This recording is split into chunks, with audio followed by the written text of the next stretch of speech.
নমস্কার বন্ধুরা, এক্সপ্লোরার সৈকত অফিসিয়াল চ্যানেলে সকলকে স্বাগতম।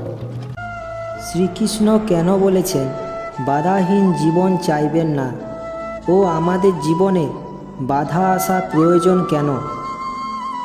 আপনারা ভাবছেন এটা কি কথা বলছে, বাধাহীন জীবন তো সকলেই চায়, তাহলে জীবনে বাধা আসা শুভ কেন? আপনাদের মনে সমস্ত প্রশ্নের উত্তর এই ভিডিওতে পাবেন, তাই শ্রীকৃষ্ণের বাণীটি সকলে মন দিয়ে শেষ পর্যন্ত শুনুন। আমরা সবাই জীবনে সামনে এগোতে চাই ও সামনে এগোতেই থাকি, আর যখনই আমরা সামনে এগোতে থাকি তখন নিশ্চিত রূপে আমাদের পথে বাধা আসে। তখন আমরা সকলেই ঈশ্বরের কাছে সবাই প্রার্থনা করি, বলি, হে ঈশ্বর, আমার জীবনে কোনো বাধা যেমন না আসে, আর যত বাধা আছে তার হাত থেকে আমাকে রক্ষা করো। এই কথা আমরা সকলেই বলি।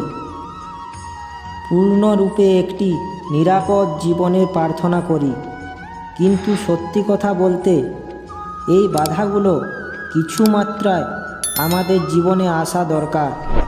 কেন দরকার?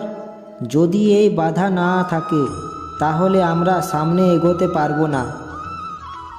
শ্রীকৃষ্ণ একটি উদাহরণ দিয়ে বলেছেন, যখন আমরা এই মাটিতে হাঁটি তখন এই মাটির একটা আকর্ষণ বল থাকে যেটা আমাদের নিচের দিকে টানতে থাকে, সেই কারণে সামনে পথ চলতে কঠিন হয়ে পড়ে। এ কথা আমরা সকলেই জানি, কিন্তু এই আকর্ষণ বলের কারণেই আমরা সামনে এগোতে পারি, কারণ এই আকর্ষণ বল আমাদের ধরে রাখে। তার জন্য আমরা মাটির উপরে দাঁড়িয়ে রইতে পারি। এ কথা আমরা সকলেই জানি। যদি এই আকর্ষণ বল না থাকে তবে ভারসাম্য হারিয়ে ফেলব, আর ভারসাম্য হারিয়ে ফেললে এগিয়ে চলা প্রায় অসম্ভব হয়ে পড়বে।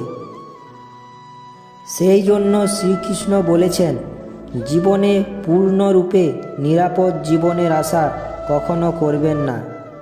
এই বাধাগুলো আমাদের জীবনে আসে, তা কোনো না কোনো কারণে আসে। এই বাধা কেন আসছে সেটা বুঝুন, একে স্বাগত জানান, ভেঙে পড়বেন না। এর থেকে যে শিক্ষা লাভ করবেন তা আপনাকে এগিয়ে নিয়ে যাবে। শ্রীকৃষ্ণ গীতায় বলেছেন যে প্রতিটি মানুষের 5টি গুণ থাকা উচিত, এবং সেগুলি হলো ধৈর্য, ভদ্রতা, মৌনতা, আত্মনিয়ন্ত্রণ এবং পবিত্রতা। এই 5টি গুণ মনকে শৃঙ্খলায় বেঁধে রাখতে সাহায্য করে। শ্রীকৃষ্ণের মতে প্রতিটি মানুষের মধ্যে এই সমস্ত গুণ থাকা উচিত, তবেই সে সঠিক পথে চলতে পারবে। গীতার বাণী অনুসারে তোমাকে অন্য কেউ সাহায্য করতে আসবে না, নিজের লড়াই নিজেকেই লড়তে হবে। আশা করি শ্রীকৃষ্ণের বাণীটি শুনে আপনাদের ভালো লাগবে। শ্রীকৃষ্ণের বাণীটি ভালো লাগলে একটি লাইক করবেন ও এরকম ভিডিও দেখতে চ্যানেলটি সাবস্ক্রাইব করে পাশে থাকা বেল আইকনটি ক্লিক করবেন ও প্রতিটি মানুষের কাছে ভিডিওটি পৌঁছে দেওয়ার চেষ্টা করুন। ও সকলে ভালো থাকুন ও সুস্থ থাকুন।